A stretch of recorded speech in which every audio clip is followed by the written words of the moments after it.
Welcome to Mindflow Radio. Mindflow Radio. She's Jaylyn. And he's Monty. So buckle your seatbelts and get ready to take a trip towards reality. Do I have to? Maybe. Eventually you do have to. Are we there yet? That's a good one. All right, my friends, how are you doing? I hope you're enjoying your day or your night or whatever it Indeed. is for you. I wanted to bring up the topic of uncertainty. Ooh. I know. I feel that in our culture, we strive to not have uncertainty. That's true. And yet, there's no way to guarantee certainty. Right. So what is that? We're just spinning our wheels. Well, I think it's a lot of people just profit off of that idea. Sure. That's the insurance companies for you, That's, very true. And then, you get all this insurance, then you're certain to, well, actually not. But there's still no certainty. That's the philosophy behind it, right? It is the philosophy. And it just really goes to that desire that we have as a culture to have some certainty. Yeah. I know for us and the fact that we're married, I wanted to be married for the certainty of commitment, So, there's that, but, still, that doesn't always mean that everything's certain. It means there's a level of commitment, at least. Yeah, right. But you just never know what's going to happen. Somebody could die. You just don't know. Right. And in our culture, there's a lot of certain things that end up happening that end up making marriage not a known commitment. But I feel like in other cultures, it's a little more, I don't know. I'm not in another culture, so I can't really say. But maybe from what I have seen in other cultures, there seems to be a different level of comfort with uncertainty. And maybe I'm wrong because, of course, what I know about myself is that I'm good at intuiting things and I'm horrible at interpreting what I intuited. So I can feel, and I know I'm feeling, and I know I'm right that I'm feeling, but I guess wrong on what that means a lot of the time. Every once in a while I'm right. But I'm always right that I felt something. So I can be certain that I am good at feeling, and I can be certain that at this time in my evolution, I am not good at interpreting. So what you're saying is the certainty comes from you can be certain you're feeling a certain way, but it's challenging to interpret why you're feeling that way some of the time. Mm-hmm. Well, so it's like the intellectual uncertainty. Yes, because what I'm feeling, I have learned this as somebody who's empathic and gets confused on where am I and where do I end and where does the other begin. I have gotten better at that. It took me years, but now I can pretty much tell if someone else's vibe changed and it's not mine, that something changed. And of course, my trauma brain goes, I must have done something wrong. And that's where the interpretation starts to go a little awry because it might have nothing to do with me whatsoever. And yet I took it on as if it did. And that is my desire to have certainty that causes that issue, And the reason why I feel like this is such a huge subject is because I feel that in this present time in our human history, there is nothing certain about what's about to happen in humanity in general. And there probably never was certainty, but I don't know. We get the sense that the people, generations before us, had it made, which I don't even know where that comes from, but there is that feeling that the people who grew up in the 50s had it made. Oh, geez. They had certainty. It all depends. Yeah, it all depends, right? You know. And so maybe part of getting rid of the desire for certainty is coming to an acknowledgement that there's not that much that we can actually be certain about. No. I mean, in the physical world, we really can't be certain about anything. Right? Just from the perspective of, a meteor might strike the earth, or solar flare. Yeah, something like the solar flare times 100 hits the earth. It's like, boom, everything's done. Yeah. Everything's done. So physical reality certainty is not realistic. Right. But spiritual reality, I mean, if we believe we have a soul, that can be at least a feeling of certainty, even though, I do believe I have a soul. I believe you have a soul, but maybe I'm wrong. Yeah. I admit maybe I'm wrong, but the belief gives comfort. Well, it's more than comfort. It's like statistically speaking, I'd say like 99.99% chance I'm right. Yeah. Just because that's just talk about intuitive feeling and yeah, okay. And just more than that, it just makes sense. Mm-hmm. The whole spiritual reality thing makes sense to me. Mm-hmm. So but I'm not completely certain of anything. Yeah. Because I really just, it can be, it's interesting because earlier you were talking about how you feel, and part of my philosophy in the past has been all you really have is how you feel. So I can be kind of certain about how I'm feeling right at the moment, sort of. Mm-hmm. As long as you don't get intellectually into it. And right. But sometimes we don't feel just ourselves, though. No, well, I'm not saying we do. We probably never do. We're probably always hooking into some collective vibration, but I can be fairly certain at this moment I'm standing right here and we're talking and, we're creating this podcast, unless I'm dreaming, of course, which is possible. You do say life is a dream. Well, it really is kind of like a dream. But I mean, literally, I could be dreaming this. I could be laying, Yeah. You just, again, like the level of certainty is high, but not absolute. And that's what we want, is absolute certainty. So we go like chasing after it, and if I just had enough money, I can be absolutely certain that I'd be happy. Yeah.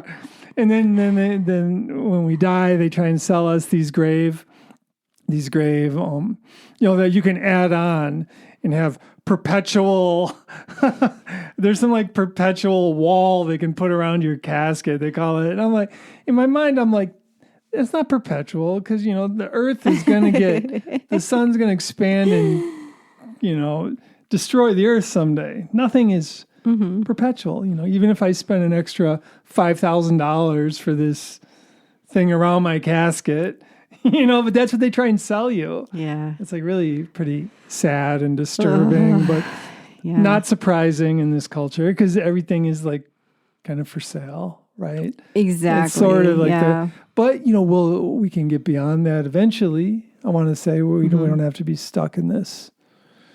Yeah, and that's what I wanted to talk about is how do we get to a place of being comfortable in uncertainty? Well, that's it. And that's definitely the quagmire I've been playing in. Well, comfort is peace in our minds. Yeah. So how do we get peaceful in our minds throughout the day? And there's more than that, because the other piece I wanted to bring up is meditation. And in meditation, we go into uncertainty. We go into the unknown. And, there's different ways. There's so many modalities that can give us different directions for getting into meditation. And one thing that when I work with people who have a lot of mental health stuff, I say, don't even try to do silent meditation. Like, that's just torture. Because going into the unknown without having good inner mental boundaries and such can really be scary and talk about uncomfortable. Oof.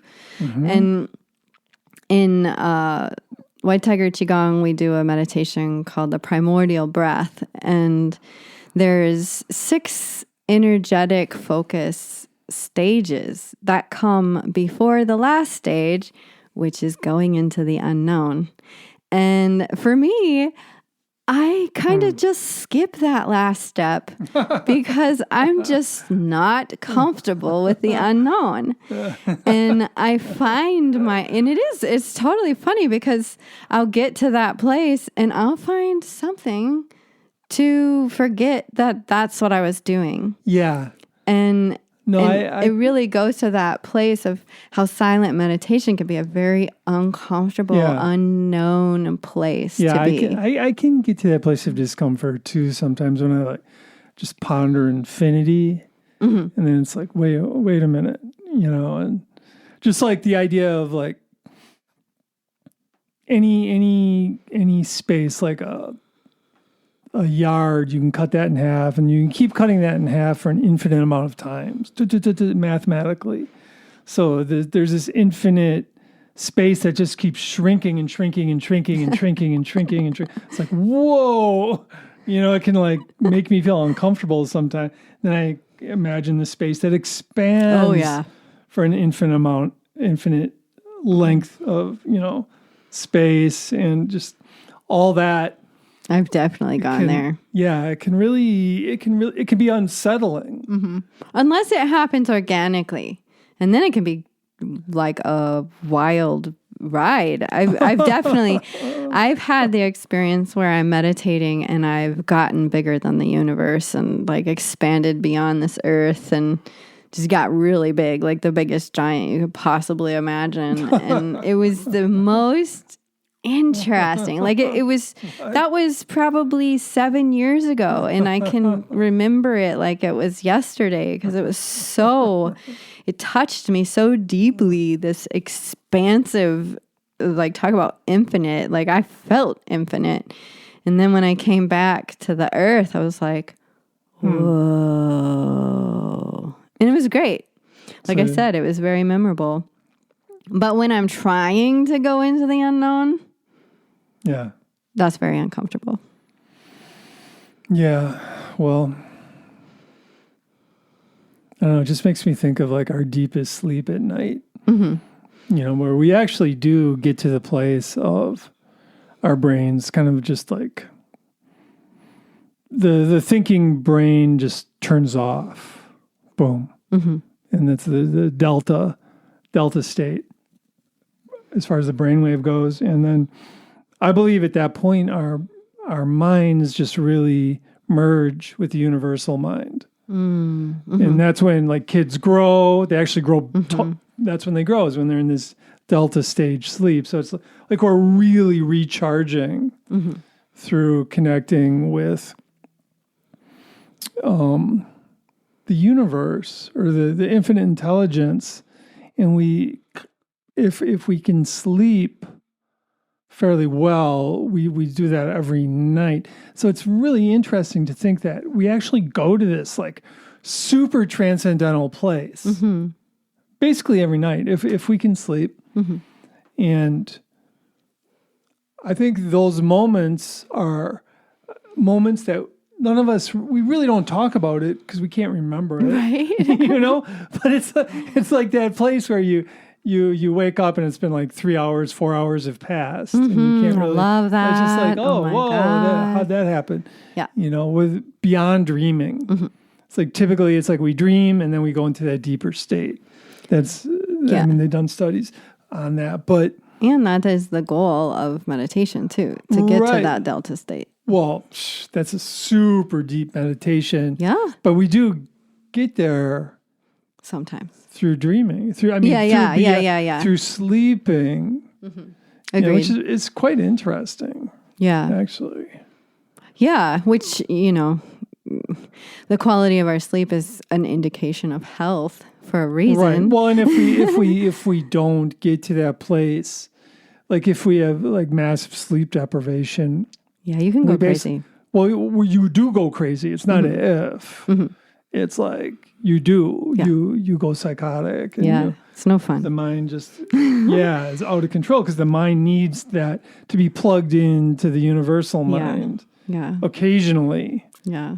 To just regularly, recharge. if possible. Yes. Yeah, that's where health is. So maybe that's where certainty lies.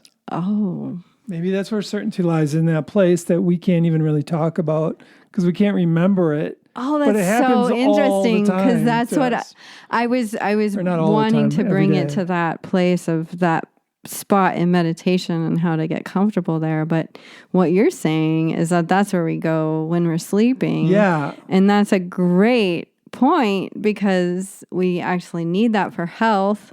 Yeah. And we are doing that generally. Yeah. I mean, I know sometimes I don't sleep that well. Yeah, for sure. But in general. And so so what I'm hearing you say, and this is interesting because I haven't really contemplated it, is that the quality of our sleep can affect how well we cope with certainty. Well, I think uncertainty. The quality of our sleep is probably one of the most important things in our overall health. Mm-hmm. So in our mental health, our physical health, everything. Yeah, which accepting uncertainty is part of. Yes. Yes, right. Gotcha. Yeah. And when we're in that space, that delta brainwave space of just plugged in to the universe, we've achieved it. We're comfortable with uncertainty at that point. Because we're like beyond the intellect. We're just connected, fully present, and we can get there for hours at a time sometimes. But even like 10 minutes, 5 minutes, 3 minutes is probably very helpful. Regenerative for sure. Yeah. Yeah. Yeah. So bringing it around and wrapping it up, I feel like getting to a level of even recognizing the desire for uncertainty, because I feel that this can be easily hidden in our subconscious that we even desire it. So bringing it out into the conscious and being able to acknowledge the need or the desire for certainty, and then kind of pushing back and realizing that every day or every night or most nights or some nights or every once in a while, we get to that place of absolute peace and regeneration. Yeah. And we do get comfortable in the uncertainty when we're sleeping. Yes. I love that you pointed that out because I've really not thought about it before. But when I'm thinking about it, it's like we can't be certain that we'll wake up. We can't be certain that the world will be the same when we wake up. Yeah. But our bodies desire and cause us to sleep so that we go to this place. Yeah, right. It's forced so on we regenerate. Us. Yeah, right. And that's amazing. I love it. And that also just brings up that we can tap into that knowing of, instead of desiring certainty, I can accept that when I get my most regenerative place, I am absolutely uncertain of anything. And that it's okay. Yeah. You're uncertain of anything. Right, because you're in the delta, you're out. Oh, right. Well, you're beyond certainty and uncertainty. Yeah, okay. You're beyond it. Yeah, I like that. In just like this super high level flow. That's just, and we struggle and we want to get to that flow state when we're awake through meditation, but the way we really, really, really get it, or through meditation or through working out or through playing music or whatever it is. Qigong, of course. Future Qigong master, Jay. But maybe. Yes. But yeah. So awesome. Well, I just want to invite you all out there to sleep tonight and think about how you are regenerating and really getting into that universal flow in your sleep, and that you're doing it effortlessly. And how amazing is that?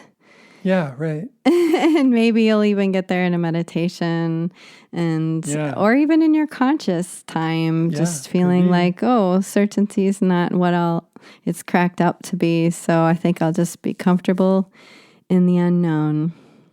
Sounds good to me. Yeah. And I just want to invite you, dear listener, to go to mindflowradio.life and join our mailing list and get our Peace Reset Toolkit, which is our gift to you with 7 skills from us to you. And join. And it's free. Yep. Join the Mindflow Radio tribe. Mindflowradio.life. And have a great week. Be well, y'all.